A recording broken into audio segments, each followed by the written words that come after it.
दोस्तों, इस धरती पर सभी को यही लगता है कि मेरे जीवन में जो दुख है ऐसा किसी और के जीवन में नहीं है। आज की यह कहानी आपको बताएंगे कि इस दुनिया के सबसे सुखी व्यक्ति आप ही हैं। सही कहा है किसी ने, जिसके जीवन में संतोष नहीं वह जिंदगी में कभी भी खुश नहीं रह सकता। उसको बेचैनी रहती है, उसको कितना भी दे दो उसका मन कभी भी खुश नहीं हो सकता। नमस्कार दोस्तों, बोधि थिंक स्पाई यूट्यूब चैनल में आपका दिल से स्वागत है। आज की कहानी बहुत ही महत्वपूर्ण और ज्ञानवर्धक होने वाली है। कृपया वीडियो में अंत तक जरूर बने रहे। यह कहानी राजा प्रभाकर वर्धन और उनकी पत्नी रानी अवंतिका की है। राजा प्रभाकर वर्धन बहुत नेक और धर्म का पालन करने वाले राजा थे। वही रानी अवंतिका एक अत्यंत रूपवती और पतिव्रता नारी थी। उनकी जिंदगी बहुत अच्छे से चल रही थी। फिर एक दिन समय ने करवट ली और उन्हें अपनी जिंदगी के बहुत भयानक दौर से गुजरना पड़ा। स्वर्गलोक में एक बार शनि देवता और लक्ष्मी जी की कहानी सुनी हो गई। शनिदेव के अनुसार वे लक्ष्मी जी से बड़े थे और लक्ष्मी जी के अनुसार वह शनिदेव से बड़ी थी। इस बात को लेकर उन दोनों में काफी देर तक बहस होती रही और वे दोनों कोई फैसला नहीं कर पाए। आखिर उन्होंने सोचा कि हम पृथ्वीलोक में सबसे ईमानदार व्यक्ति से यह फैसला कराया जाए। उन दोनों ने सोचा कि पृथ्वीलोक में प्रयागराज के राजा प्रभाकर वर्धन के पास जाया जाए। जब शनि देवता और लक्ष्मी जी प्रभाकर वर्धन के पास पहुंचे और अपनी बहस का निर्णय मांगा तो उनको उत्तर देने को कोई उपाय नहीं सूझा। अंत में उन्होंने दोनों से 15 दिन की मोहलत मांगी। यह सुनकर शनि देवता और लक्ष्मी जी चले गए और कह गए कि वह अपने झगड़े का फैसला सुनने 15 दिन बाद जरूर आएंगे। उनके जाने के बाद प्रभाकर वर्धन का सोना जागना हराम हो गया, क्योंकि वह जानते थे कि वह अगर एक को बड़ा बताएंगे तो दूसरा अवश्य ही गुस्सा होगा और उन पर भारी संकट आ जाएगा। उसको चिंता में देख उनकी पत्नी अवंतिका ने चिंता का कारण पूछा। जब हर प्रभाकर वर्धन ने सारा हाल कह सुनाया तो उनकी पत्नी बोली कि आप एक काम कीजिए, एक चांदी का और दूसरा सोने का सिंहासन बनवाए। सोने का सिंहासन आपकी गद्दी के दाहिने ओर तथा चांदी का सिंहासन बाईं ओर रहेगा। जब लक्ष्मी जी और शनिदेव आएंगे तो लक्ष्मी जी आपके दाहिने तरफ का सिंहासन ग्रहण करेंगी, क्योंकि वे माता स्वरूप हैं, और शनिदेव बाईं तरफ का सिंहासन ग्रहण करेंगे। जब वे आपसे उनके सवाल का जवाब मांगे तब आप उनके किसी प्रश्न का उत्तर ना दें, और जब वह बहुत पूछे कि क्या बात है तो आप उनसे कह दें कि आप लोगों ने स्वयं ही अपना फैसला कर लिया है। 15 दिन बाद जब लक्ष्मी जी और शनिदेव आए तो वैसे ही हुआ जैसे रानी अवंतिका ने कहा था। लक्ष्मी जी ने दाईं तरफ सोने का सिंहासन पर प्रस्थान किया और बाईं तरफ शनिदेव बैठे। जब उन्होंने फैसला मांगा तो राजा कुछ समय तो मौन रहे और अत्यधिक जोर दिया तो राजा ने वही उत्तर दिया जो रानी ने बताया था। यह सुनकर शनिदेव गुस्सा होकर चले गए। लक्ष्मी जी ने जाते जाते प्रभाकर वर्धन से कहा कि संकट तो जरूर आएगा, परंतु मैं तुम्हारे साथ हूं। जल्दी ही शनि देवता के प्रकोप से प्रयागराज में बहुत भयंकर अकाल पड़ा। लोग भूखे मरने लगे। यह हाल प्रभाकर वर्धन से देखी न गई। कोई उपाय न मिलने पर आखिरकार लगभग 6 महीने के बाद उन्होंने अपने राज्य को त्यागने का निश्चय कर लिया। एक रात को वह अपनी पत्नी के साथ राज्य को छोड़कर निकल पड़े। साथ में उन्होंने एक पोटली में हीरे जवाहरात मुसीबत के समय काम आने के लिए ले लिए। जैसे ही प्रभाकर वर्धन अवंतिका के साथ निकले तभी अचानक बहुत ही भयंकर आंधी तूफान आ गया और चारों ओर अंधेरा छा गया। आंधी तूफान में दोनों रास्ता भटक जाने के डर से एक जगह खड़े हो गए। तभी लक्ष्मी जी एक छोटे से लड़के का रूप धारण करके आए और लालटेन की सहायता से उन दोनों को नदी के किनारे तक पहुंचा दिया। प्रभाकर वर्धन अपनी पत्नी के साथ नदी के किनारे पहुंच गए, परंतु अब नदी पार करने की समस्या उत्पन्न हो गई। इतने में एक बूढ़ा आदमी नाव को लेकर उस तरफ आया। प्रभाकर वर्धन ने निवेदन किया कि वह उनको नदी के किनारे पहुंचा दे। नाव वाला बोला कि उसकी नाव बहुत हल्की है, इसलिए एक एक करके ही वह उनको पार करा सकता है। राजा ने उसकी बात मान ली। पहले वह रानी को पार ले गया, फिर राजा प्रभाकर वर्धन को पार ले गया और अंत में गहने की उस बड़ी सी पोटली को, परंतु उसने गहने की पोटली को नदी पार नहीं पहुंचाया। वह उस पोटली को लेकर गायब हो गया। प्रभाकर वर्धन थोड़ी देर तो नाव वाले और पोटली का इंतजार करते रहे। परंतु जब उन्होंने देखा कि नाव वाला नहीं आया तो वे समझ गए कि वह बूढ़ा आदमी कोई और नहीं बल्कि शनिदेव ही थे। प्रभाकर वर्धन और अवंतिका नदी के किनारे चलते चलते एक गांव में पहुंचे। वहां के लोग जंगल से लकड़ी काट कर बेचते थे। लकड़ी का व्यापार ही उनकी कमाई का साधन था। प्रभाकर वर्धन भी अपनी पत्नी के साथ गांव में रहने लगे। वे चंदन की लकड़ी काट कर लाते और पास के गांव में बेच देते। कुछ ही दिन में चंदन की लकड़ी बेचकर वे काफी अमीर हो गए और आराम से अपना जीवन व्यतीत करने लगे। यह सब लक्ष्मी जी की कृपा थी। उनको आराम में देखकर शनिदेव ने फिर से एक चाल चली। एक दिन एक व्यापारी जो उस गांव से चंदन की लकड़ी लेकर दूसरे देशों में जाया करता था, उसका जहाज यहां फंस गया। उसने बहुत प्रयत्न किया परंतु वह जहाज वहां से थोड़ा सा भी नहीं हिला। उसकी समझ में नहीं आ रहा था कि क्या करें। इतने में शनि देवता साधु का रूप धारण करके उसके पास आए। उन्होंने व्यापारी से कहा कि मैं तुम्हारे जहाज को हटाने की युक्ति बता सकता हूं। व्यापारी ने जब उनसे पूछा कि वह युक्ति क्या है तो उन्होंने कहा कि तुम गांव के लोगों को भोजन का निमंत्रण दो और उनमें जो भी सती सावित्री स्त्री होगी, यदि वह तुम्हारे जहाज को छू देगी तो तुम्हारा जहाज चल पड़ेगा। व्यापारी ने शनि देवता के बताए अनुसार अगले दिन गांव के लोगों को निमंत्रण भेज दिया। जब वे प्रभाकर वर्धन के घर पहुंचे तो अवंतिका ने यह कहकर निमंत्रण अस्वीकार कर दिया कि मेरे पति जंगल में लकड़ी काटने गए हैं। व्यापारी के आदमी ने वापस जाकर सारी बात बता दी। व्यापारी समझ गया कि यही औरत पतिव्रता है और यही उसके जहाज को निकाल सकती है। वह शाम को फिर उसके घर गया। उस समय प्रभाकर वर्धन घर पर ही थे। उसने निमंत्रण स्वीकार कर लिया। जब व्यापारी ने प्रभाकर वर्धन और अवंतिका से कहा कि वह जहाज को छू दे जिससे वह निकल सके, प्रभाकर वर्धन ने कहा कि ठिव है, वह समय पर आ जाएंगे। प्रभाकर वर्धन और उसकी पत्नी जहाज के पास गए और अवंतिका ने अपने पति के कहने पर जहाज को छू दिया और जहाज हिलने लगा। यह देखकर व्यापारी के मन में पाप जागा कि क्यों ना मैं इसको अपने साथ ले चलूं। यदि जहाज फिर से फंस गया तो वह छूकर उसे हटा सकती है। यह सोचते ही उसने अवंतिका को अपने साथ जहाज में खींच लिया और जहाज चल पड़ा। प्रभाकर वर्धन चिल्लाया परंतु उस समय तक जहाज काफी दूर चला गया था। अवंतिका अत्यंत रूपवती थी। उसको देखकर व्यापारी के मन में पाप जागृत हुआ। उसने अवंतिका के सम्मुख उसे अपनी पत्नी बनाने की इच्छा जाहिर की, पर रानी ने उसे साफ मना कर दिया। पर रानी के रूप पर मोहित हुआ व्यापारी अब हर समय उसके पीछे पड़ा रहता। रानी अवंतिका ने व्यापारी की छेड़छाड़ से तंग आकर सूर्यदेव से प्रार्थना की कि उसको अपने सतीत्व की रक्षा करने के लिए कोढ़ दे दे। उसकी प्रार्थना सूर्य भगवान ने सुन ली और उसका शरीर कोढ़ से विकृत हो गया। इधर राजा प्रभाकर वर्धन भी रोते बिलखते नदी के किनारे से चल पड़े। वह इसी आशा में थे कि यदि जहाज उस तरफ से गुजरा तो वह अपनी पत्नी को छुड़ा लेंगे। आखिर उसको जहाज का कहीं पता नहीं चला तो वह नदी के किनारे एक आश्रम था, तो वह उस आश्रम में साधुओं के साथ रहने लगा। वह वहां पर साधुओं की सेवा करता, गायों को चराता और गायों के गोबर से उपले बनाता। वह उपले लक्ष्मी जी की कृपा से सोने के हो जाते। इस प्रकार कुछ ही दिनों में उसके पास ढेर सारी सोने की ईंटें हो गईं। एक दिन वही व्यापारी जो प्रभाकर वर्धन की पत्नी को ले गया था, उसका जहाज वहां पर आया। प्रभाकर वर्धन ने व्यापारी को पहचान लिया परंतु व्यापारी ने उसको नहीं पहचाना। उसने प्रभाकर वर्धन को ईंट दिखाकर कहा कि यदि व्यापारी उसको साथ ले चलेगा तो वह सोने की ईंट उसे दे देगा।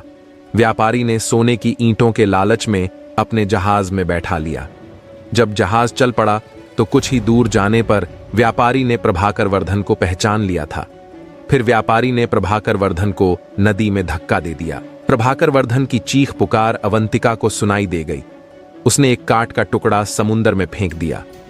उस काठ के टुकड़े के सहारे प्रभाकर वर्धन एक किनारे पर पहुंचा, जहां आते जाते जहाज से कामगारों ने उसे देख लिया और उसकी मदद की।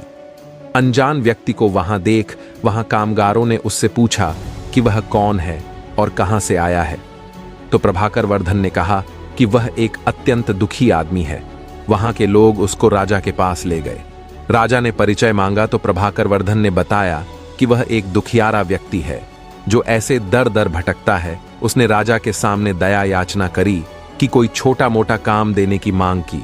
राजा भी एक दयालु व्यक्ति था, उसने उसे वहां के बगीचे का माली बना दिया। उस राज्य के राजा के यहाँ संतान के रूप में इकलौती पुत्री थी, जिसके लिए नित्य फूलों का सुंदर गजरा बनाकर मालिन लेकर जाती थी। एक दिन राजकुमारी ने मालिन से पूछा कि आजकल गजरे कौन बनाता है, वे अत्यंत सुंदर होते हैं। मालिन ने राजकुमारी को बताया कि एक नया नौकर है जो गजरे बना आता है। राजकुमारी ने उसे देखने की इच्छा प्रकट की। जब उसने राजा प्रभाकर वर्धन को देखा तो वह उस पर मोहित हो गई और प्रभाकर वर्धन से विवाह करने की हठ पकड़ ली। राजा ने बहुत मना किया, परंतु जब राजकुमारी नहीं मानी तो उन्होंने लाचार होकर दोनों का विवाह कर दिया और जंगल में एक मकान रहने को दे दिया। कुछ दिन बीत गए तो प्रभाकर वर्धन ने राजकुमारी से कहा कि ऐसे बेकार बैठे रहकर मेरा मन नहीं लगता, तुम अपने पिता से कहो कि मेरे को जहाजों की चुंगी का ठेका दे दें। राजकुमारी ने अपने पिता से यह प्रस्ताव रखा तो राजा ने प्रस्ताव स्वीकार कर लिया। प्रभाकर वर्धन अब आने वाले जहाजों से चुंगी लेता। ऐसे ही 4 वर्ष बीत गए। शनिदेव का प्रभाव अब खत्म होने को आया था। एक दिन व्यापारी का जहाज वहीं आया। प्रभाकर वर्धन ने उस जहाज को रोक लिया और उसे वहां से जाने नहीं दिया। व्यापारी क्रोधित हो गया और राजा के पास शिकायत लेकर गया और विनती की, महाराज, जो भी आपका कर है वो मैं हमेशा अदा करता हूं, फिर भी मेरे जहाज को क्यों रोका गया? राजा ने जब प्रभाकर वर्धन से पूछा कि वह व्यापारी के जहाज को क्यों नहीं जाने देता, तो प्रभाकर वर्धन ने बताया कि महाराज, इस व्यापारी के पास मेरी सोने की ईंट है जो इसने मुझसे चुराई है। जब प्रभाकर वर्धन ने व्यापारी से अपनी सोने की ईंटों की चोरी की बात राजा के सामने रखी, तब राजा ने प्रभाकर वर्धन से पूछा, क्या तुम्हारे पास इस चोरी का कोई प्रमाण है? प्रभाकर वर्धन ने सिर झुकाकर कहा, महाराज, मेरे पास कोई प्रमाण नहीं है। प्रभाकर वर्धन का झुका सिर देखकर व्यापारी अपनी बात को और अधिक पुख्ता करने के लिए राजा से कहता है, महाराज, ये झूठ बोल रहा है, मैं शपथ लेता हूं कि सोने की ईंट मेरी है। राजा सोच में पड़ जाता है। तभी एक तेज गर्जना के साथ शनिदेव वहां प्रकट होते हैं और गुस्से में व्यापारी की तरफ देखते हैं। उन्होंने कहा, सत्य और धर्म के साथ खिलवाड़ करने का कर्ज चुकता करने का अब तुम्हारा समय आ गया है। शनिदेव व्यापारी के पास जाकर उसकी आंखों में देखते हैं। अचानक व्यापारी जमीन पर गिरकर कांपने लगता है। वह पसीने से तरबतर होकर चिल्लाता है, मुझे माफ कर दो, मैंने झूठ बोला था, यह सोने की ईंट मेरी नहीं है। इतना कहने के बाद व्यापारी के शरीर से एक अजीब सा धुआं उठता है और वह वहीं पर राख में बदल जाता है। राजा और दरबार के लोग स्तब्ध रह जाते हैं। किसी को समझ नहीं आता कि क्या हुआ। तभी शनिदेव प्रभाकर वर्धन के पास जाकर उनको प्रणाम करते हुए कहते हैं, राजा, प्रभाकर वर्धन, तुम्हारे सत्य और धैर्य ने मुझे पराजित कर ही दिया। तभी एक बार फिर से तेज प्रकाश होता है और तेज प्रकाश के साथ लक्ष्मी जी प्रकट होती है। मां लक्ष्मी जी प्रभाकर वर्धन को आशीर्वाद देते हुए कहती हैं, तुम्हारे त्याग, धैर्य और धर्म का पालन करने के कारण मैं तुम्हें अखंड समृद्धि का आशीर्वाद देती हूं। तुम्हारा राज्य फिर से समृद्ध होगा। आशीर्वाद देकर लक्ष्मी जी और शनिदेव दोनों अंतर्ध्यान हो जाते हैं। राजा के आश्चर्य की कोई सीमा नहीं थी। वह हर्षवर्धन के पास आकर कहते हैं, आप कोई साधारण पुरुष नहीं हो सकते। तब प्रभाकर वर्धन उसे पूरा किस्सा बताते हैं। राजा सहित पूरा दरबार प्रभाकर वर्धन की धर्मपरायणता का गुणगान कर रहा था। राजा ने प्रभाकर वर्धन की पत्नी रानी अवंतिका को आदरपूर्वक जहाज से पालकी में बुलाया। रानी अवंतिका ने पुनः सूर्य भगवान से प्रार्थना करके अपना पूर्व रूप मांग लिया। राजा ने आदरपूर्वक प्रभाकर वर्धन के साथ अपनी बेटी को और रानी अवंतिका को भी, जिसको उसने अपनी बेटी मान लिया था, प्रेम पूर्वक विदा किया। निष्कर्ष, किसी के जीवन में कठिनाइयां कितनी भी बड़ी क्यों ना हो, अगर व्यक्ति सत्य और धर्म के मार्ग को नहीं छोड़ता तो समय के साथ वह न केवल हर मुश्किल से बाहर आता है, बल्कि खुद वह मालिक परमात्मा ईश्वर भी उसकी मदद करते हैं। एक समय की बात है, एक छोटा सा गांव था जहां एक भिखारी रहता था। उस भिखारी का नाम भुवन था। भुवन रोज सुबह उठकर गांव के अलग अलग हिस्सों में भीख मांगने जाया करता था। उसका जीवन भिक्षा पर ही निर्भर था। गांव के लोग भी उसे पहचानते थे और कुछ ना कुछ उसे दे दिया करते थे। भुवन की एक खासियत थी, वह अपने साथ हमेशा एक छोटी सी झोली लेकर चलता था। जिसमें वह कुछ अनाज के दाने रखता था। ऐसा वह इसलिए करता था क्योंकि इतने वर्षों में उसने एक बात समझी थी, अगर कोई उसकी झोली में कुछ ना देखे तो उसे भीख देने में हिचक जाते थे।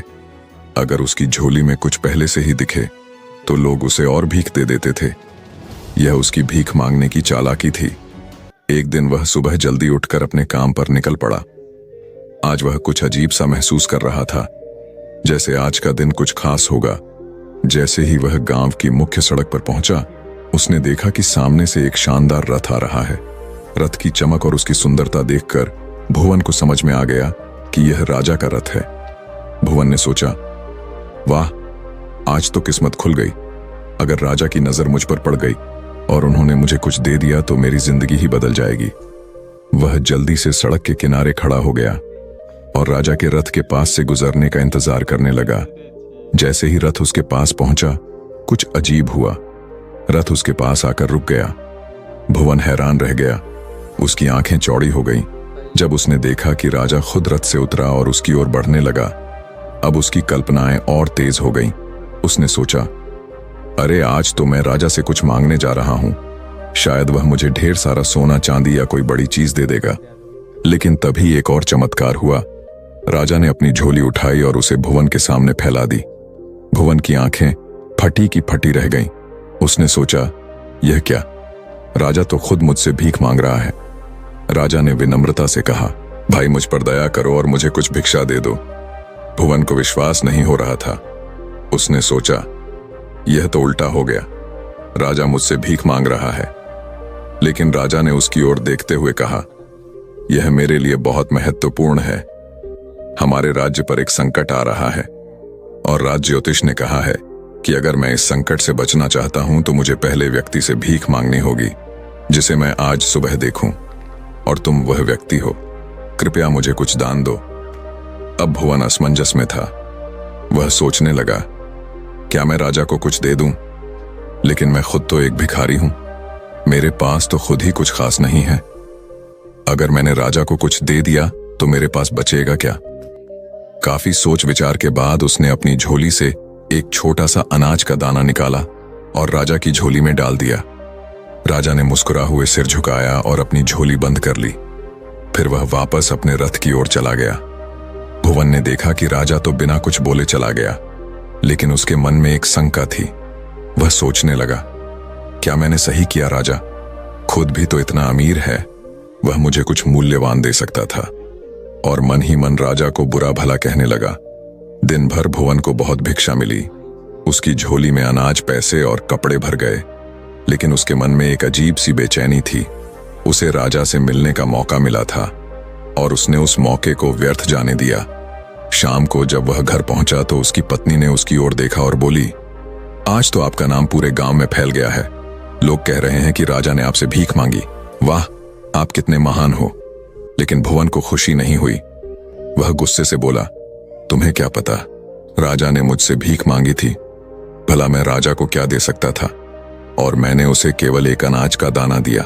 शाम को जब वह घर पहुंचा तो उसकी पत्नी ने उसकी ओर देखा और बोली, आज तो आपका नाम पूरे गांव में फैल गया है। लोग कह रहे हैं कि राजा ने आपसे भीख मांगी। वाह, आप कितने महान हो। लेकिन भुवन को खुशी नहीं हुई। वह गुस्से से बोला, तुम्हें क्या पता राजा ने मुझसे भीख मांगी थी। भला मैं राजा को क्या दे सकता था, और मैंने उसे केवल एक अनाज का दाना दिया। अगर मैंने उसे ज्यादा दिया होता तो शायद मेरा और नाम होता। उसने अपनी झोली गुस्से में उठाई और उसे जमीन पर फेंक दिया। सारी चीजें जमीन पर बिखर गईं। जैसे ही अनाज जमीन पर गिरा, माधव की नजर एक चमकते हुए दाने पर पड़ी। यह वही दाना था जो उसने राजा को दिया था, और अब वह सोने का बन चुका था। माधव यह देखकर हक्का बक्का रह गया। वह सोचने लगा, अगर मैंने राजा को सिर्फ एक दाना देकर सोने का दाना पाया है, तो अगर मैंने उसे ज्यादा दिया होता तो मेरा पूरा जीवन बदल सकता था। वह जमीन पर बैठ गया और रोने लगा। वह समझ चुका था कि उसने अपनी लालच के कारण एक बड़ा मौका खो दिया। यह कहानी एक बहुत महत्वपूर्ण सीख देती है। हमें अवसरों को पहचान कर बिना स्वार्थ के दान देना चाहिए। भुवन की गलती यह थी कि उसने लालच और डर के कारण अपने पास मौजूद चीजों को बांटने से निसंकोच किया। अगर वह दिल खोलकर राजा को दान देता तो उसे बहुत बड़ा लाभ मिल सकता था। इस कहानी से यह संदेश मिलता है कि जब भी हमें कुछ देने का मौका मिले तो हमें निस्वार्थ भाव से देना चाहिए। यही दान हमें जीवन में असली सफलता और खुशी दिलाता है।